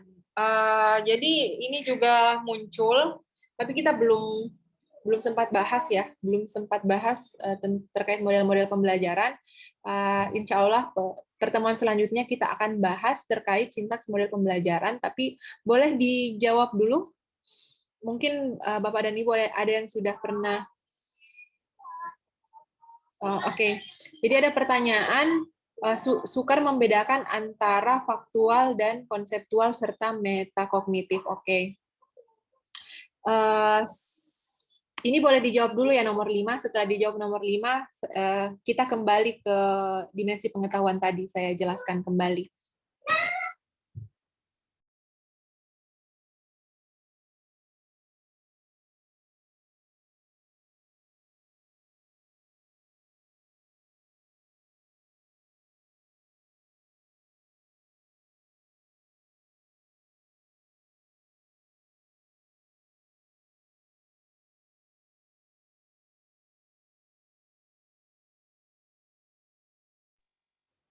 Oke, jadi untuk soal nomor 5, aktivitas pembelajaran model project based learning. Nah, ini perlu diperhatikan ya, karena sekarang kan yang di salah satu model pembelajaran yang disarankan ya, yang disarankan oleh Kemendikbud adalah project based learning. Jadi kita harus paham, benar-benar paham tentang sintaks dari project based learning ini sebenarnya seperti apa dan bagaimana langkah-langkah untuk menerapkan project based learning.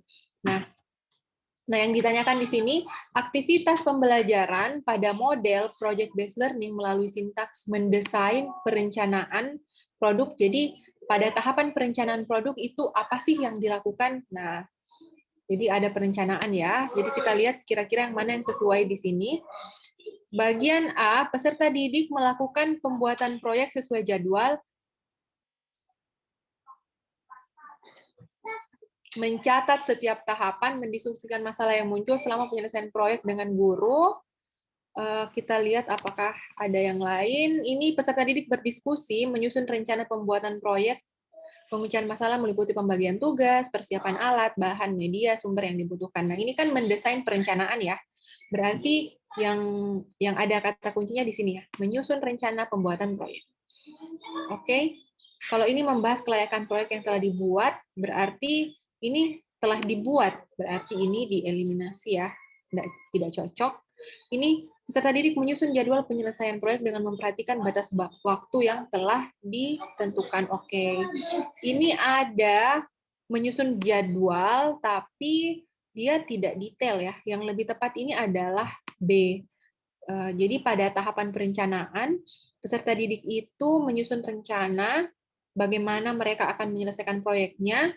Jadi karena project based learning itu konteksnya berkelompok ya, ada kelompok-kelompoknya, jadi ada pembagian tugas, lalu mereka menentukan alat-alat apa dan media-media apa dan sumber-sumber yang mereka butuhkan.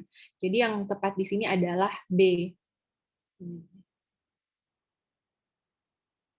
Nah, kalau di bagian A ini kurang tepat. Kenapa? Di sini mendiskusikan masalah yang muncul selama penyelesaian proyek dengan guru. Padahal ini kan baru pada tahapan perencanaan, baru pada tahapan awal ya. Jadi ini bagian A juga tidak tepat. Oke. Jadi kita kembali lagi ya. Kembali ke pertanyaan tadi terkait tipe-tipe pengetahuan. Oke.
Oh, sorry, sorry. Saya dari tadi menjelaskan ternyata tidak ini ya. Oke. Oke, jadi kita mulai dari dimensi pengetahuan ya. Jadi yang pertama faktual. Nah, dimensi pengetahuan faktual ini teman-teman bisa baca di sini. Dimensi pengetahuan faktual menyangkut pengetahuan tentang unsur-unsur dasar yang ada di dalam suatu disiplin ilmu tertentu yang biasa digunakan oleh ahli di bidang tersebut untuk berkomunikasi dan memahami bidang tersebut. Nah, eh, di sini disebutkan ada dua. Yang pertama tentang terminologi, dan yang kedua tentang detail dan unsur-unsur. Nah, kita lihat tentang terminologi. Misalnya, untuk terminologi, pengetahuan tentang label atau simbol. Nah, misalnya, gamet. Gamet itu apa? Kemudian mitosis, genus. Jadi, ketika kita berkomunikasi dalam konteks ilmu pengetahuan, ketika kita menggunakan kata gamet, itu kalau kita tahu apa itu gamet, lebih memudahkan proses komunikasi kan. Nah, kata terminologi ini analog. Analog misalnya dengan kita berbahasa, misalnya book. Misalnya ya, book. Book itu kalau ditranslate ke Indonesia adalah buku, seperti itu. Jadi ketika ada orang asing misalnya mengatakan book, nah kita kalau paham terminologi book adalah buku, itu kan memudahkan proses komunikasi seperti itu. Kalau untuk terminologi, kalau untuk detail dan unsur-unsur, misalnya tentang kejadian-kejadian tertentu, orang atau waktu, misalnya kapan Indonesia merdeka tahun 1945, itu waktu. Siapa presiden pertama Indonesia? Presiden Soekarno, itu waktu juga. Bukan waktu ya, orang. Nah, itu kan pengetahuan faktual atau kejadian-kejadian tertentu. Misalnya G30 SPKI, itu fakta.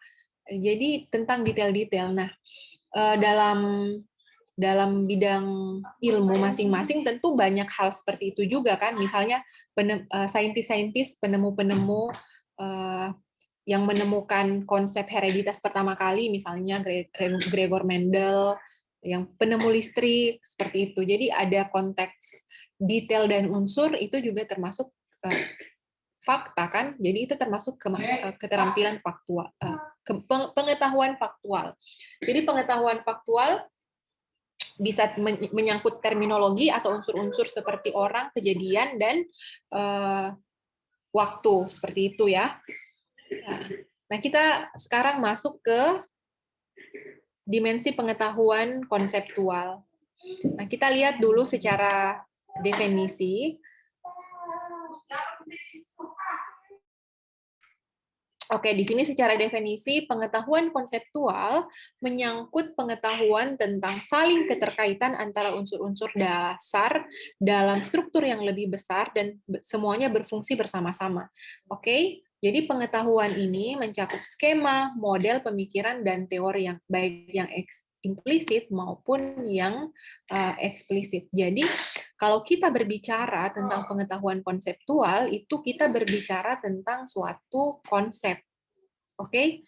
Nah, di mana konsep-konsep ini mempunyai bagian. Jadi konsep-konsep ini mempunyai bagian-bagian yang saling terhubung satu sama lain. Dan jika kita paham tentang konsep ini, kita paham bagaimana bagian-bagian ini saling terhubung satu sama lain sehingga membentuk suatu kesatuan, seperti itu. Jadi ketika pemahaman kita utuh terkait konsep ini, kita paham bagian-bagian dari konsep ini apa saja dan bagaimana bagian-bagian ini saling terhubung satu sama lain, seperti itu. Nah, misalnya pengetahuan tentang klasifikasi dan kategori mencakup pengetahuan tentang kategori, kelas, bagian, atau susunan yang berlaku dalam suatu bidang ilmu tertentu. Nah, untuk pengetahuan konseptual, misalnya, prinsip klasifikasi ya. Jadi, pengklasifikasian, untuk mengklasifikasikan sesuatu itu kita tidak hanya berbicara tentang satu hal, tapi ada beberapa karakteristik yang saling berhubungan satu sama lain sehingga bisa dikategorikan pada suatu sistem tertentu. Untuk prinsip klasifikasi ya. Jadi tidak berdiri sendiri. Nah, kemudian ada pengetahuan tentang prinsip dan generalisasi. Prinsip dan generalisasi ini merupakan abstraksi dari sejumlah fakta, kejadian, dan saling keterkaitan antara sejumlah fakta. Nah, di sini sebenarnya mirip dengan yang pertama. Prinsip dan generalisasi itu terdiri dari beberapa fakta yang saling terkait satu sama lain. Nah, prinsip dan generalisasi ini biasanya cenderung sulit untuk dipahami siswa apabila siswa belum sepenuhnya menguasai fenomena yang merupakan bentuk teramati dari suatu prinsip atau generalisasi. Seperti itu. Jadi, untuk memahami suatu generalisasi harus paham tentang bagian-bagiannya yang menjadi bagian dari generalisasi itu. Oke. Kemudian pengetahuan tentang teori, model, dan struktur. Nah, ini pengetahuan tentang teori, model, dan struktur mencakup pengetahuan tentang prinsip dan generalisasi dan saling keterkaitan antara keduanya yang menghasilkan kejelasan terhadap suatu fenomena yang kompleks. Jadi ini mirip juga dengan yang bagian kedua, tetapi ini lebih kompleks ya, terkait fenomena yang lebih kompleks. Misalnya pengetahuan tentang teori, model, dan struktur, dan merupakan jenis pengetahuan yang sangat abstrak dan rumit. Nah, karena ini konsep ya, karena ini pengetahuan tentang konsep, konsep itu abstrak. Oke, jadi konsep itu terdiri dari beberapa bagian yang saling terhubung satu sama lain, membentuk suatu kesatuan dan abstrak. Khususnya yang bagian ketiga ini, misalnya teori. Misalnya kalau di biologi ada teori evolusi. Teori evolusi itu konsepnya sangat kompleks ya. Oke, jadi harus paham bagian-bagiannya kalau mau paham tentang bagaimana teori evolusi ini. Oke, itu kalau konsep. Jadi biasanya kalau konsep, ada suatu konsep yang memiliki bagian-bagian yang saling terhubung satu sama lain. Dan untuk paham konsep secara keseluruhan, harus paham bagian-bagian yang menyusun konsep itu. Seperti itu.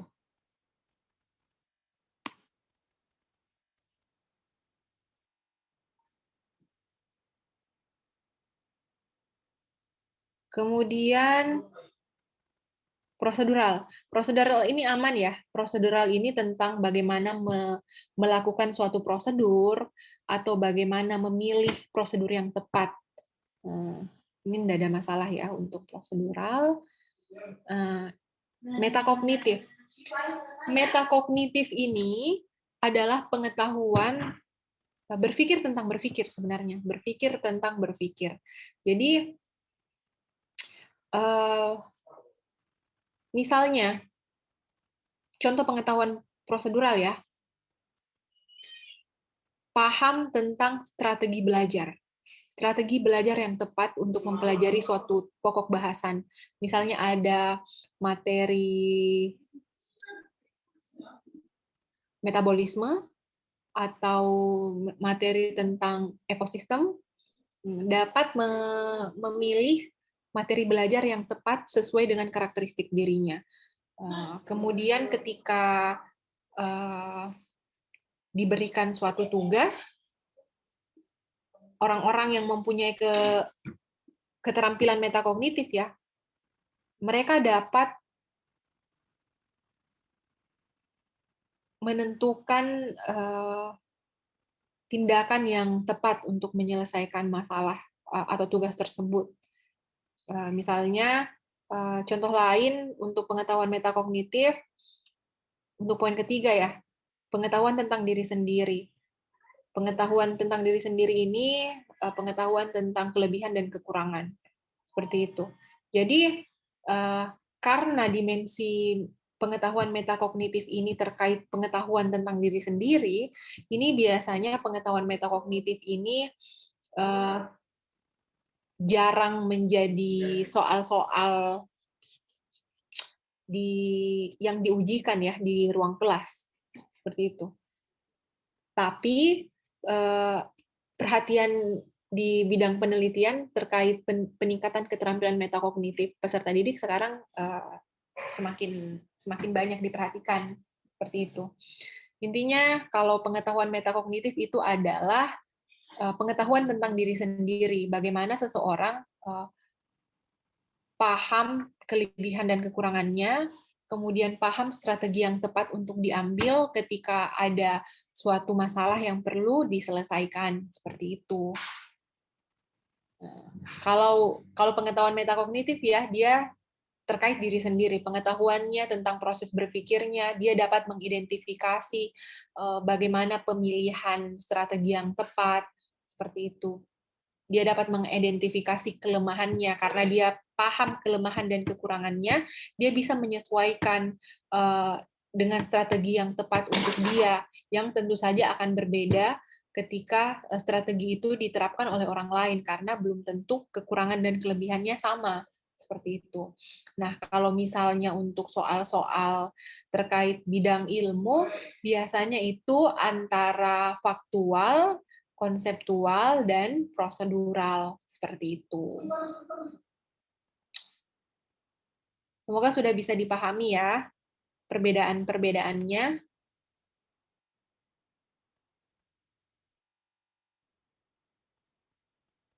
Oke, masih ada pertanyaan? Oke. Kalau misalnya suaranya terputus-putus, semoga nanti di rekamannya aman ya. Mungkin karena masalah jaringan, mungkin agak nge-lag. Tapi biasanya kalau untuk rekamannya teman-teman bisa dengarkan dengan tanpa terputus-putus ya, karena direkamnya dari sini. Oke, sampai di sini masih ada pertanyaan?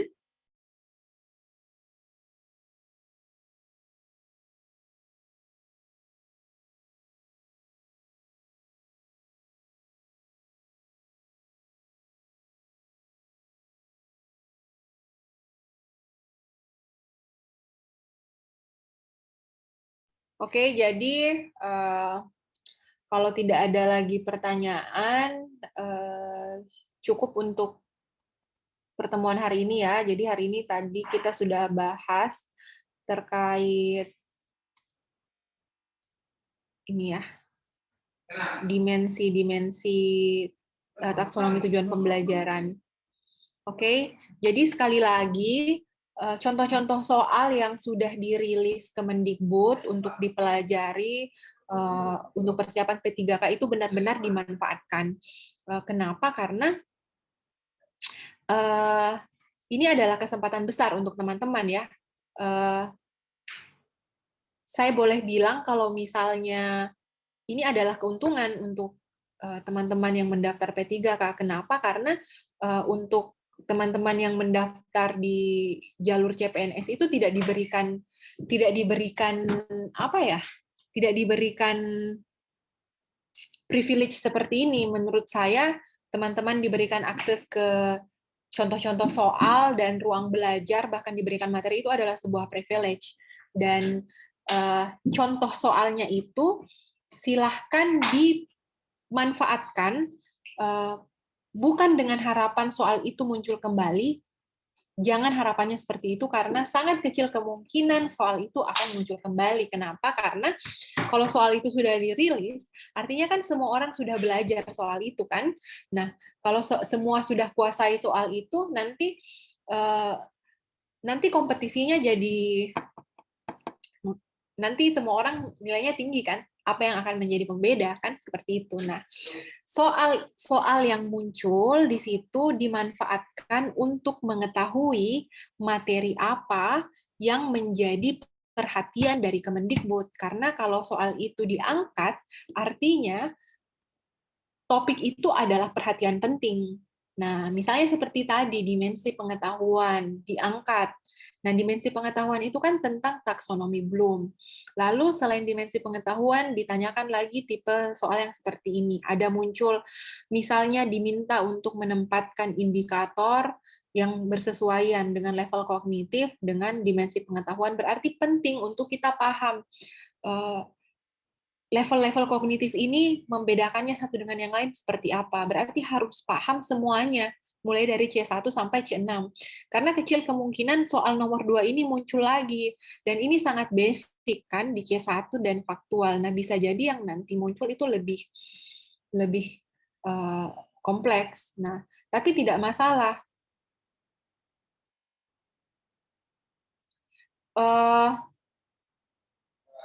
Untuk skolastik tidak ada ya. Jadi untuk P3K silahkan dibaca kembali di di Permenpan RB nomor 29 tahun 2021, nanti saya share ke teman-teman. Itu ada detailnya di situ, jadi tidak ada skolastik.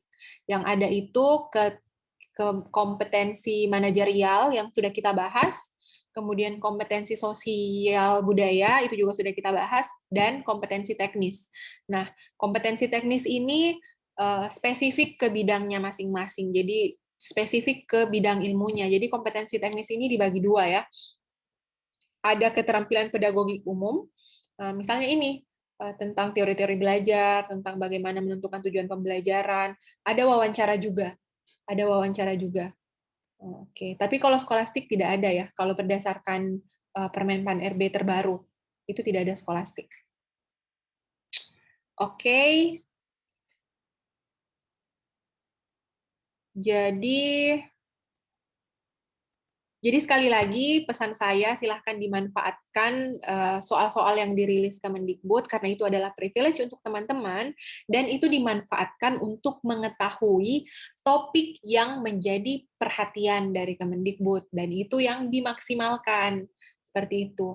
Tips kedua, jangan berharap soal yang dirilis Kemendikbud akan muncul kembali, tapi berharaplah soalnya lebih susah dari itu. Jadi kita lebih bersiap untuk menghadapi kemungkinan-kemungkinan yang muncul ya, tipe-tipe soal lain yang muncul. Oke, jadi demikian untuk pertemuan hari ini. Selamat belajar. Untuk PowerPoint ini nanti akan saya share ke teman-teman. Jadi di bagian akhir, di sini saya juga share sumber-sumbernya. Ini ada jurnal-jurnal yang teman-teman bisa baca untuk lebih detailnya.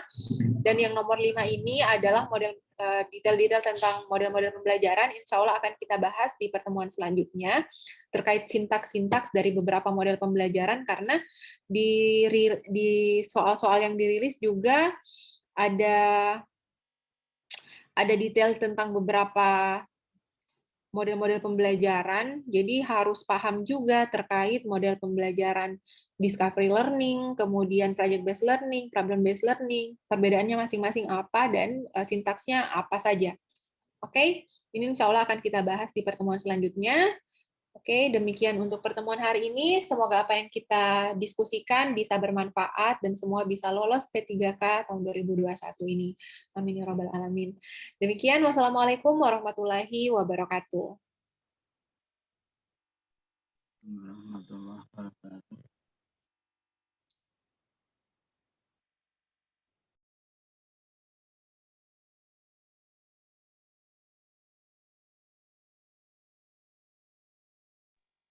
Oke, terima kasih kembali. Kami sudah boleh ya stop recording.